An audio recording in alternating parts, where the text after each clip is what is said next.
พี่น้องสิได้น้ำมันอยู่บ่เด็ดมาต่อคิวยาวแท้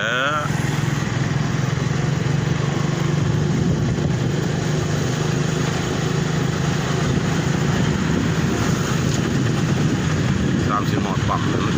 ลากป้ายโบเมนจิตศาสตร์และความแตกตื่นเด้อพี่น้องเด้อนี่มันแม่นความเป็นจริงฝั่งเดียวเห็นบอกใกล้ๆป่ายเพิ่นต่อยาวที่จนเป็นลากเป็น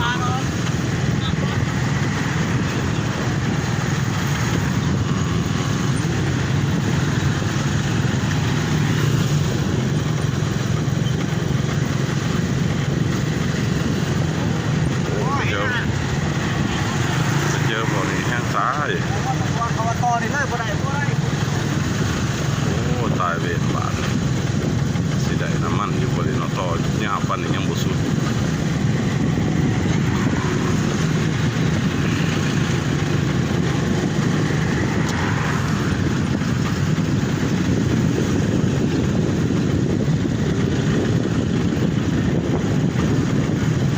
ได้จังหวัดปั๊มแล้วพี่น้องเจ้าก็จะไปซื้อน้ำมันกันสิได้ซื้อเฉพาะเป็นเนี่ยมันลายเอาบ่ท่านได้เบาลุงรถจักรไปดีได้หรอโอ้แต่รถใหญ่ซื้อได้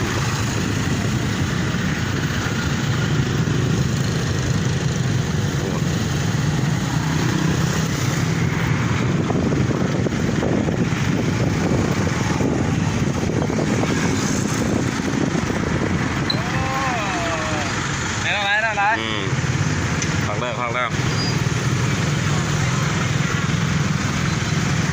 มีตำรวจมาโอ้ตายโคตร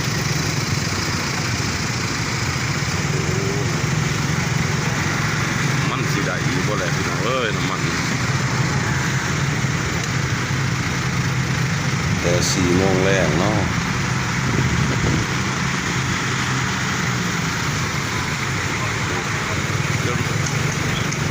ขาดรถใหญ่ตัวนั้น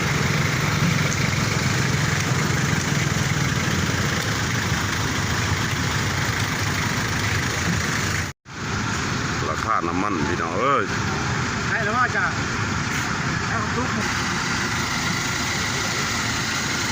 อันนี้โมเมนต์จิตศาสตร์และแตกตื่นเด้อพี่น้องเด้อ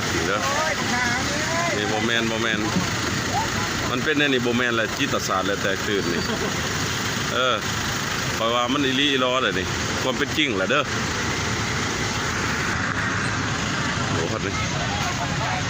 มันอย่างมันคนตีกันหรือว่าจังไรวะมันคือมองรถกับรถติดมองคนกับคนติดซื้อน้ำมันมาสุดท้ายโอ้นี่บ่แล้วนี่รถใหญ่คันนี้คันที่2ที่3ตามมาปุ๊บย่างอีกเป็นลักพี่น้องเอ้ย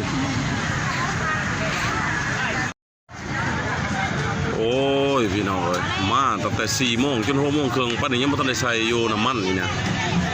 คันบ่มาใส่มันก็สิเบิดปลาดีดอกเลยดิอยู่ได้เลยเด้ต้นอาหารบันทึกไว้เลยโอนเบื้องหลัง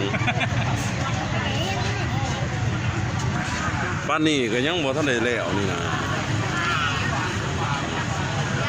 ใกล้แล้วใกล้สิเห็นผลเลยเด้นี่ยังอีก2-3 คันนี่แหละเราเด้อพี่น้องเด้อบัดนี้เด้อได้น้ำมันแล้วยังต่อคิวยาวอยู่พี่น้องเด้อแต่เว้นจนค่ำยังต่อคิวกันอยู่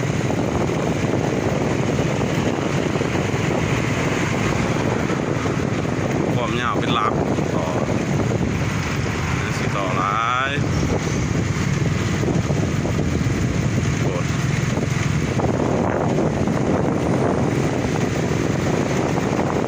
มาตั้งแต่4 โมงจนหอด6-7 โมงยังต่อคิวอยู่